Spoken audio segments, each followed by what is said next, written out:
Good morning. Today's Bible reading comes from 1 Samuel 9 through 12. Had to look and see.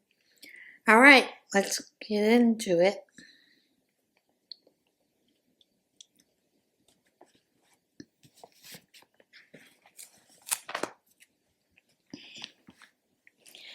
There was a man from the tribe of Benjamin named Kish.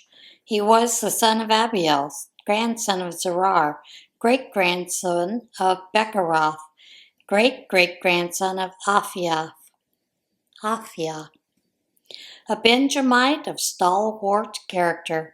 He had a son, Saul, a most handsome young man. There was none finer. He literally stood head and shoulders above the crowd. Some of Kish's donkeys got lost.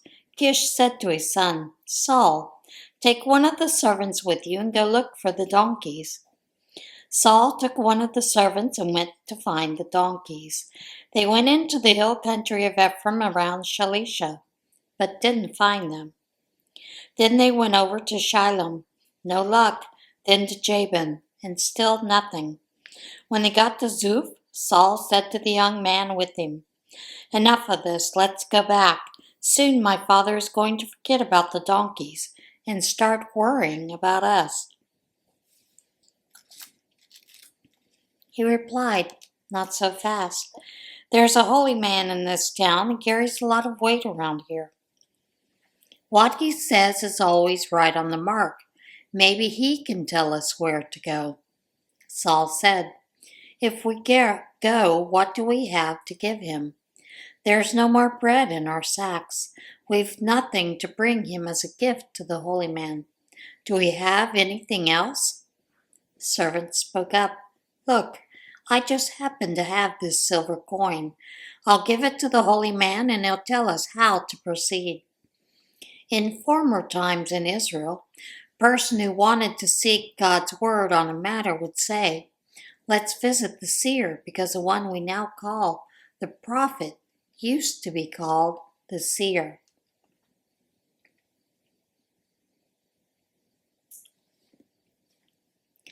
Good, said Saul, let's go.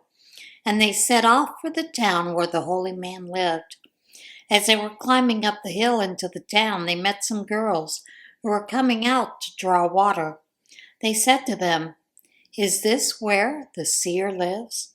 They answered, It sure is, just ahead. Hurry up. He's come today because the people have prepared a sacrifice at the shrine. Soon as you enter the town, you can catch him before he goes up to the shrine to eat. The people won't eat until he arrives, for he has to bless the sacrifice. Only then can everyone eat, so get going. You're sure to find him. Sorry about that. They continued their climb and entered the city.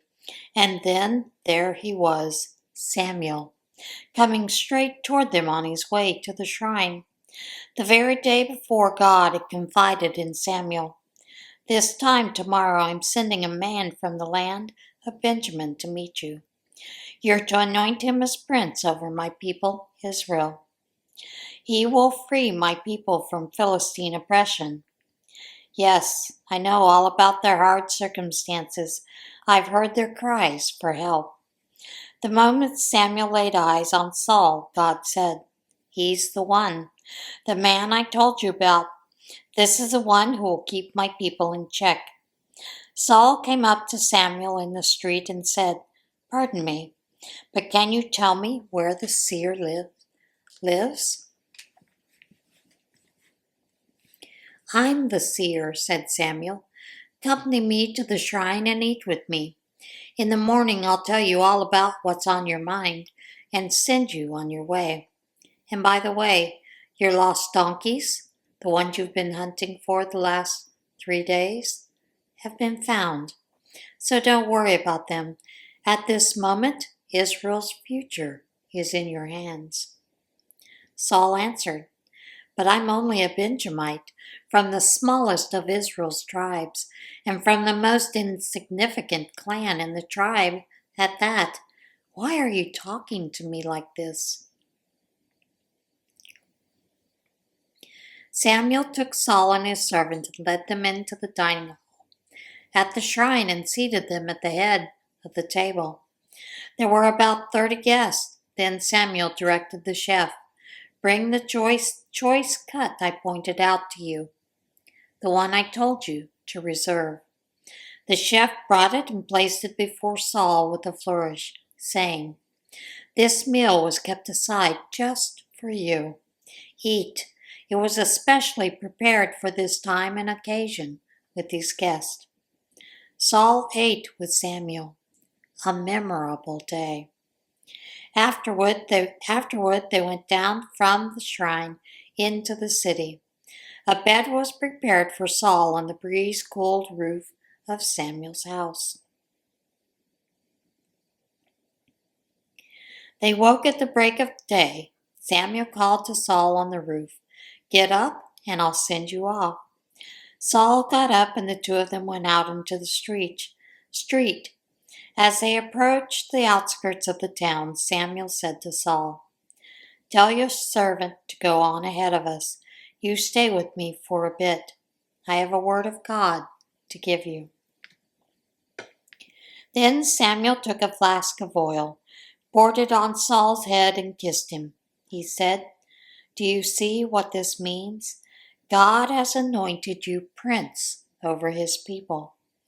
This sign will confirm God's anointing of you as prince over his inheritance. After you leave me today, as you get closer to your home country of Benjamin, you'll meet two men near Rachel's tomb. They'll say, 'The donkeys you went to look for are found. Your father has forgotten about the donkeys and is worried about you,' wringing his hands, quite beside himself. Leaving there, you'll arrive at the Oak of Tabor. There you'll meet 3 men going to worship God at Bethel. One will be carrying 3 young goats, another carrying 3 sacks of bread, and the third a jug of wine. They'll say, 'Hello, how are you?' and offer you 2 loaves of bread, which you will accept. Next, you'll come to Gibeah of God, where there's a Philistine garrison. As you approach the town, you'll run into a bunch of prophets coming down from the shrine, playing harps and tambourines, flutes and drums. And they'll be prophesying. Before you know it, the Spirit of God will come on you, and you'll be prophesying right along with them, and you'll be transformed. You'll be a new person. When these confirming signs are accomplished, you'll know that you're ready. Whatever job you're given to do, do it. God is with you. Now go down to Gilgal and I will follow. I'll come down and join you in worship by sacrificing burnt offerings and peace offerings. Wait 7 days.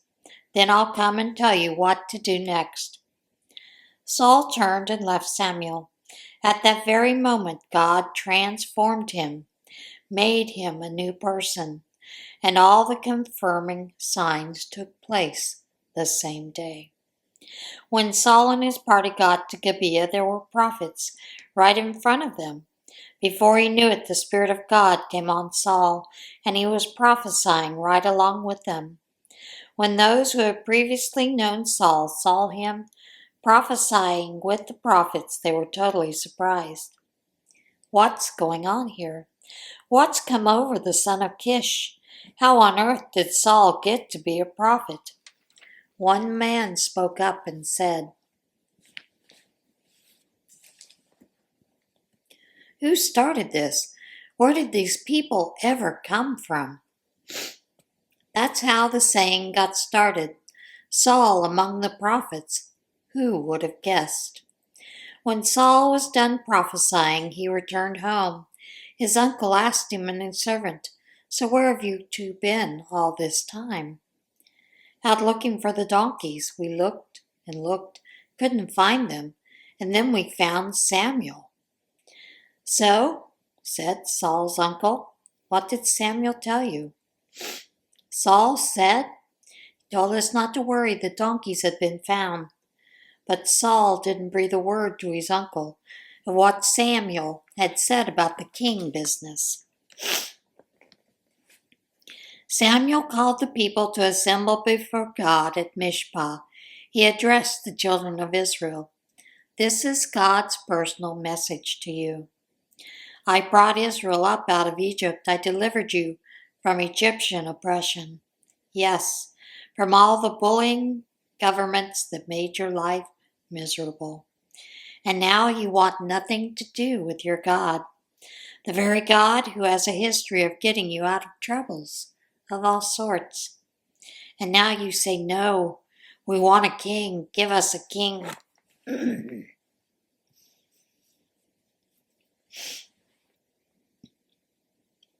Well, if that's what you want, that's what you'll get. Present yourselves formally before God, ranked in tribes and families. After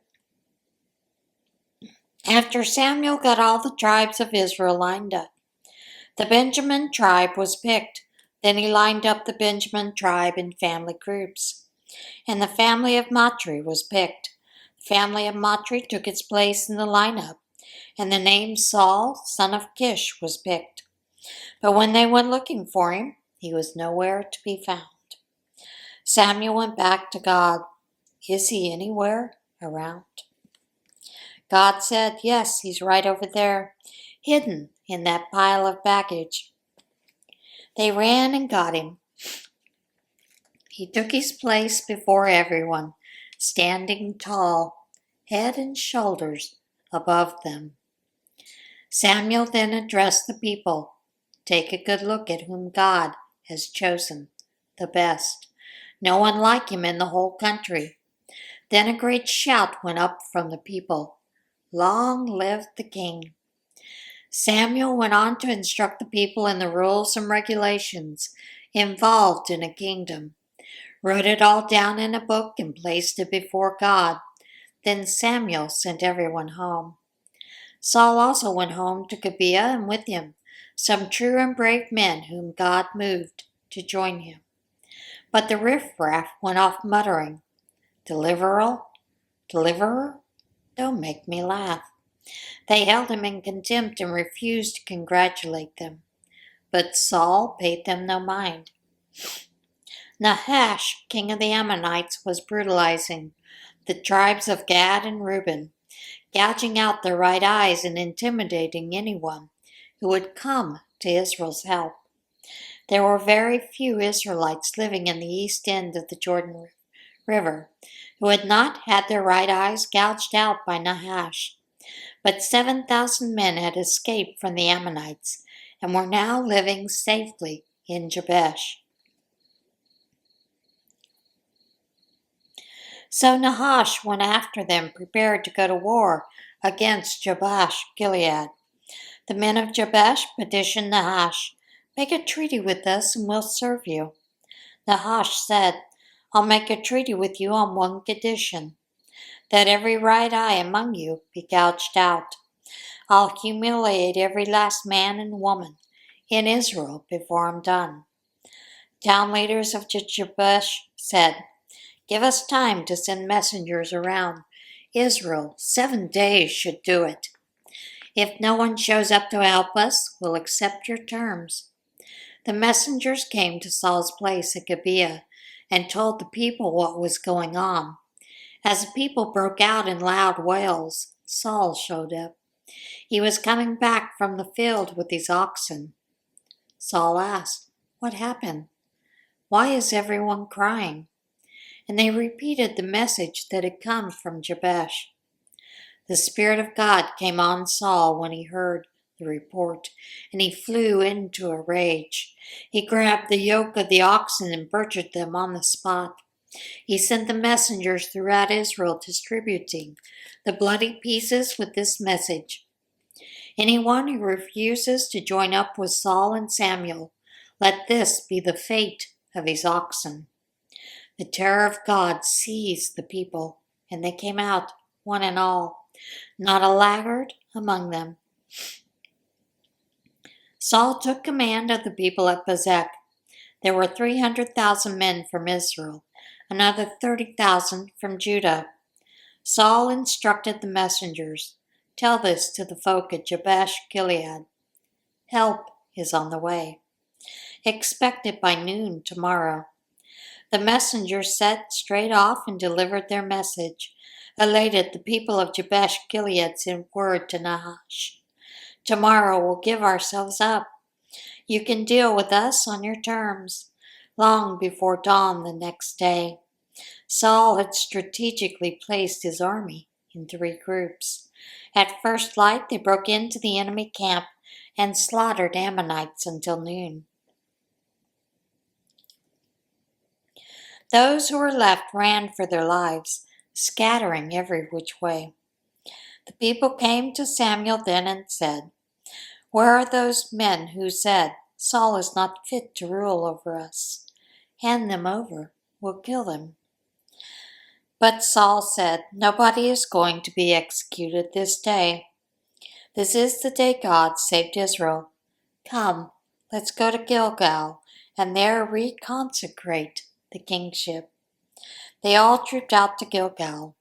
Before God, they crowned Saul king at Gilgal, and there they worshipped, sacrificing peace offerings.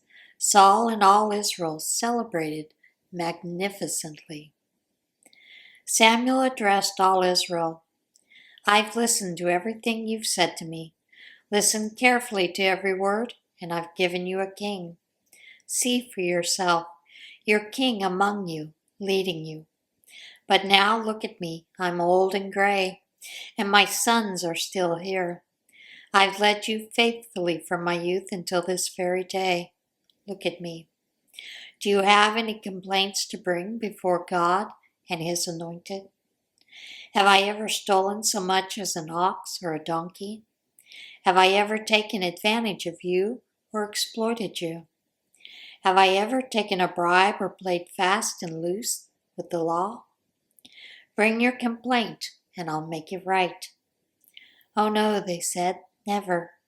You've never done any of that, never abused us, never lined your own pockets." "That settles it then," said Samuel. "God is witness and His anointed is witness that you find nothing against me, no faults, no complaints." And the people said, "He is witness." Samuel continued, "This is the God who made Moses and Aaron your leaders and brought your ancestors out of Egypt. Take your stand before Him now as I review your case before God, in the light of all the righteous ways in which God has worked with you and your ancestors. When Jacob's sons entered Egypt, the Egyptians made life hard for them, and they cried for help to God. God sent Moses and Aaron, who led your ancestors out of Egypt and settled them here in this place. They soon forgot their God, so He sold them off to Sisera, commander of Hazor's army, later to a hard life under the Philistines, and still later to the king of Moab. They had to fight for their lives. Then they cried to God for help.